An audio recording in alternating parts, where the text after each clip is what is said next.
Nagu viimasel ajal kombeks, Martti jääb igale poole alati hiljaks. Mis täna?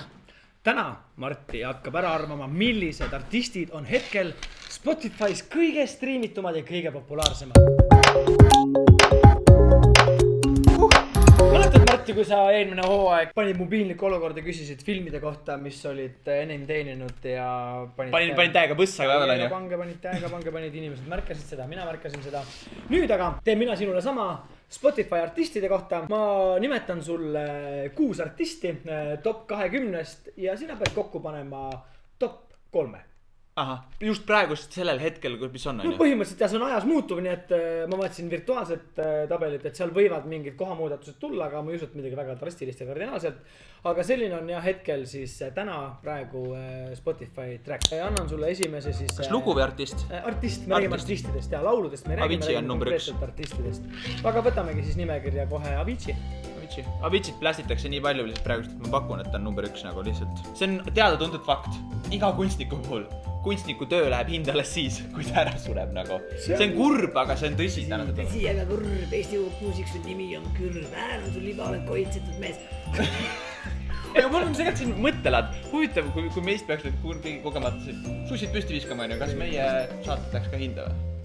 Miks ikka vaadatakse rohkem, ma arvan, ja üle vähemalt, et mingi inimestel tekib nostalgia, tahavad mingeid asju meenutada. Ma arvan, ühikarotid saaksid küll päris populaarseks taaskord tänu sellele, kui ma peaksin ära surema. Mida kindlasti ei juhtu. Veel lähiajal ei plaani. Piisas eelmise kevad ehmatusest. Drake. God's plan.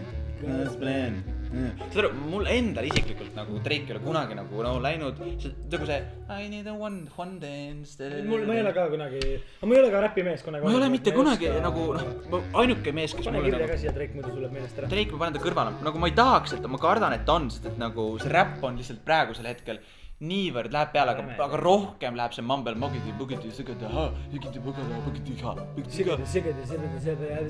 rockstar. Pakun sulle Post Malone'i sinna tabelisse. Post Malone'il tuli just hetk tagasi album välja, mis tähendab seda, et inimesed ilmselt kuulavad seda. Ma kuulsin Siimu käest, et see pidi olema väga. Ma olen isegi kuulanud seda albumit paar korda ja see on väga tugev album, ühtlaselt väga tugev album. Soovitan kuulata. Aga ma tahaks arvata, et ta on teisel kohal. No aga pane kirja siis endale. Post Malone. Post me alone. I'm so... Post me so alone. Post me alone. Ed Sheeran. Ed Sheeran. No teda mängitakse jube palju. Tüdrukud kindlasti lähevad lahku ja leiavad enda armastust ja seetõttu nad ikkagi kuulavad seda siis olenevalt selles oma ajastus on ju. Aga Ed Sheeran sobis sinna detsembrisse rohkem oma lugudega, kui tal tulid uued lood välja. Nii et Ed Sheeran, ma ütlen, et praegust ma pakun, teda mängitakse kindlasti väga palju. Ta on kogu aeg. Ta on klotsi lendab tal igast kaarest, kuidas tahad on ju. Ma jätaksin Ed Sheerani praegust kõrvale. J Balvin. Tuleta mulle palun enda lugu ta pealt või nagu J Balvin või? Sa oskad mul ümiseda või? J Balvin, ma võin sulle kohe võtta Spotify'st seda lahti. Ma ei olnud näinud ka seda venda. Pane kinni. Ei.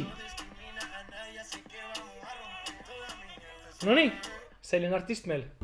See on mu vaatan, kui me võtame eelmise aasta siis nagu sellist nagu, see on needus, eelmise aasta needus.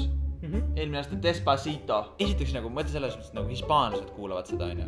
Ladina-Ameerika kuulab seda ja loomulikult seda plästitakse meil, kes me nagu, ma tahaks teada inimest, kes saab sellest aru nagu, kes ütleb, ma täiega relate'in nendele sõnadele. Aga palju sa üldse tegelikult tead inimesi, kes kuulavad kas ingliskeelse laulu sõnu? Mina teen ennast nagu. Sina kuulad ja, kui sa ütlesid, et sa monteerid sulle laega muusikat kuulata, mis sa klähvid üldse? J, Kiilas Win, Baldwin, Kiilas Win on 3. kohal praegu, Baldwin. Dua Lipa. Ai, blin. Võt see tšikk võib ole, ta vabalt. Nüüd see oli küll pekki mul. See tšikk paneb hullu. See tšikk paneb mega hullu. Ma panen kirja selle, mis ma loodan, et oleks. Et Baldwini lükkaks ma nii alla, kui vähegi võimalik. Nii. Ma lükkaks ta niimoodi. Aga tee siis enda top 3. Enda top 3. Aviciist ma saan aru. Mul on täiega põnev. Sul täiega põnev. Mina paneks tegelikult Avicil tegelikult olid väga head lood ja kui ma kuulen neid, ma loomulikult ei tea, et kõik on tema lood, on ju. Country EDM, Täpselt kõik olid nagu, ikkagi nad on mingil määral olnud suve niuksed anthemid lausa. Suve sümbolid. Aga Ed Sheeranilt mulle meeldib meie anthem, mis on siis Bloodstream ja see on Rudimentali remixiga. Just, ma nagu tahaks, et Ed Sheeran oleks esimene, aga ma ütlen praegust ei jõuata sinna. Avicii on esimene, Post Me Alone. Sul pole Dua Lipat, vaata ka kirja, et see on sul silme alt ära. Jaa, ma panengi Dua Lipa 3. Dua Lipa, aga ma kardan, et on Drake esimene, Avicii ja siis Baldwin. Martti, palju õnne, sa said pihta 2 artistiga, kes on tõsiselt top 3-s. Ühel panid see positsiooniga pihta, teisele panid see positsiooniga mööda. Nimelt, 3. koht Spotify enam striimituma artistide edetabelis on Dua Lipa. Sa panid J Baldwini. Teine koht, trummipõrin J Baldwin, Martti Halliku selle kevade ja suve suur lemmik. Ja esimesel kohal sa panid Avicii, siis teiseks on ja pani sellega mööda. Avicii on 15. Ehk siis päris reaalne hype siis ikkagi varalahkunud nii kõrgele ei tõstnud. Ja esimesel kohal tõepoolest ülivõimsalt valgusaastate kaugusel kõigist teistest on Drake. Kanada räppar Drake. Ma arvan, et mul on hea mõte.